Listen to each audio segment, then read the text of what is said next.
Okay, so we're talking about light bulb moments this month, which is kind of perfect for me because I recently just had one. I've been playing guitar a long time, and like everybody, learned pentatonic scales.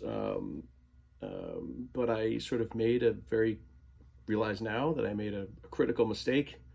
Not really a mistake, but sort of spinning a puzzle piece around and just could not make it fit.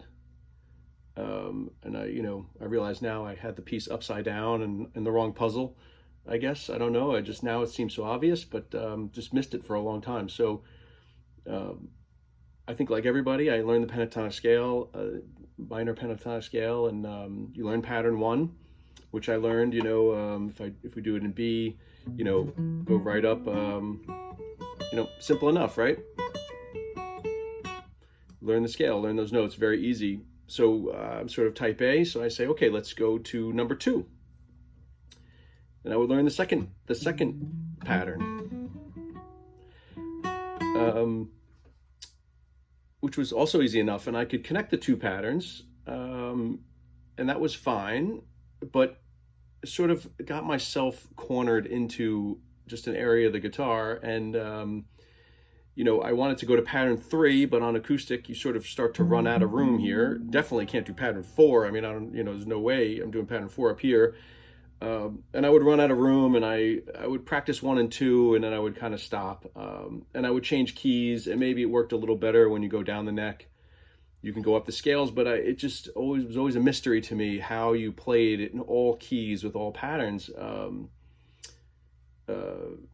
Could never figure it out. And what I would do actually is I would pull up the map, of course, of B minor pentatonic, and I could see all the spots on the scale to play, and then I would just memorize the spots, and that would last for about 2 days because that's just not an effective way to do it. And I would think, there's no way I can memorize every key, every spot. That's I just went down a rabbit hole that was completely the wrong rabbit hole to go down.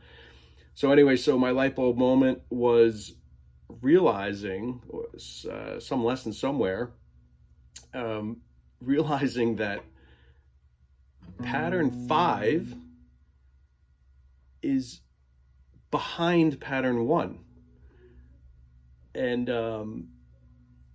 that five is connected to one, that it goes 1, 2, 3, 4, 5 back to one, but somehow that just never connected in my head. And when I realized that five was behind one, the whole thing, it was like all the lights went on.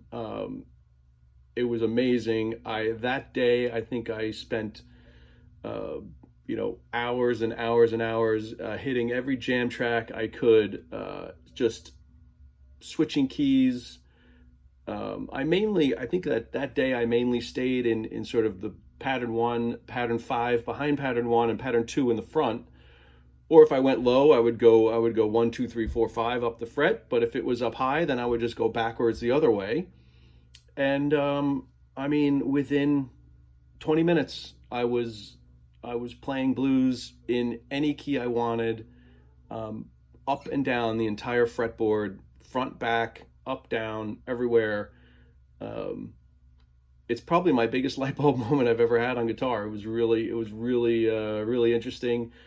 And then just a brief, another sort of little light bulb moment. I guess following up on that one was another problem I have is when someone says, "Well, if you're gonna play B major pentatonic, all you have to do is drop down 3 frets and play G sharp minor pentatonic. It's the same thing." But that to me is it was like a little currency conversion there in my head that, I have to, if someone wants to play in B major, for me to have to, okay, wait, I'm not going to play in B major. I'm going to play in G sharp minor. That's a problem for me to do that little currency conversion.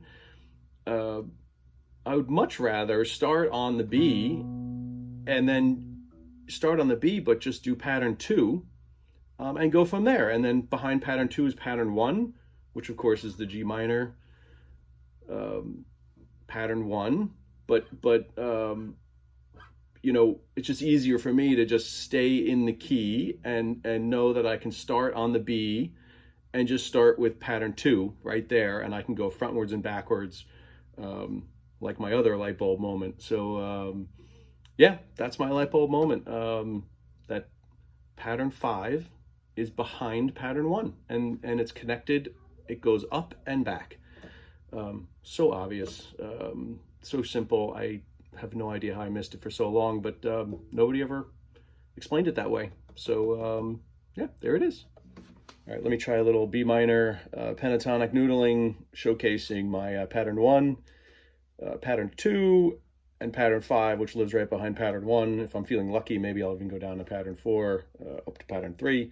But the B minor is a good example, because I think it shows you, you know, the sort of the frontwards and backwards thinking when you're linking the pentatonic scales together. Let's give it a little try here and see what happens.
Get the idea, I think.